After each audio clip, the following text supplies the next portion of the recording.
16 январь 2024 жылы саат эртең мененки 8:00 ИИМдин тергөөчүсү Жапеков Улан жетектеген ыкчам топтун кызматкерлери кеңсебизде тинтүү жүргүзүү учурунда документтер жана жабдуулар менен бирге уулум Темиров Азат Болотовичтин туулгандыгы тууралуу күбөлүгүн да Улан Жапеков жеке өзү алып кеткен. Мен андан уулумдун туулгандыгы тууралуу күбөлүгү эмне үчүн керек экенин сураганымда, ал мага өзүмдү гана эмес, уулумду, командамды, бир тууган инимди да сактап кала аларымды айткан.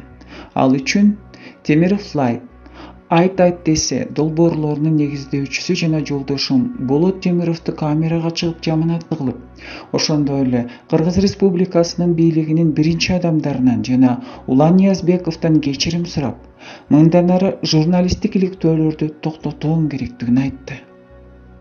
Мындан тышкары, ал бийликтин ишмердигин даңазалоону жана мындан ары чукулоону талап кылды. Албетте, мен баш тарттым.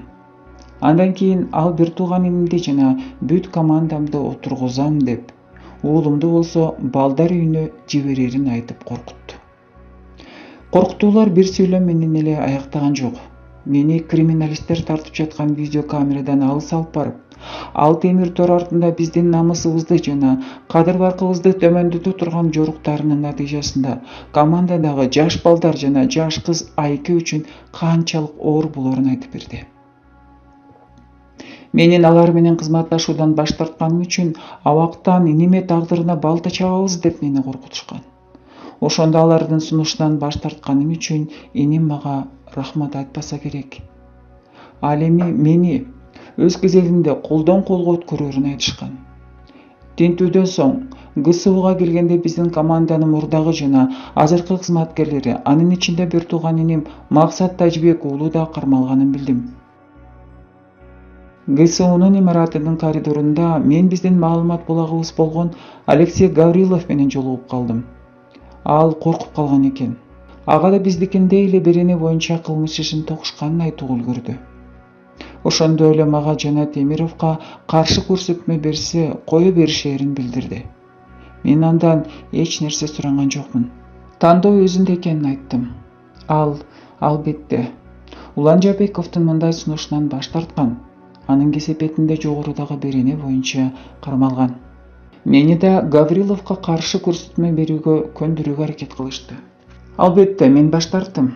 Түн ичинде мени, бир тууган инимди жана Темиров Лайв айт десенин кызматкерлеринин баарын убактылуу кармоочу жайга камап, 12 күн бою антисанитардык абалда кармашты. Сууктун күнүндө нымдуу шарттардан улам мен ооруп, чырыгып, температурам түшпөй, дем жетпей жатты. Алардын максаты биздин алар менен кызматташууга макулдугубузду алуу болчу.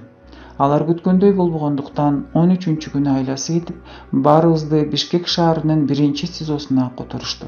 СИЗОдо мен бардык ооруларым күчөп кеткендиктен капельница менен дарыларды ала баштадым.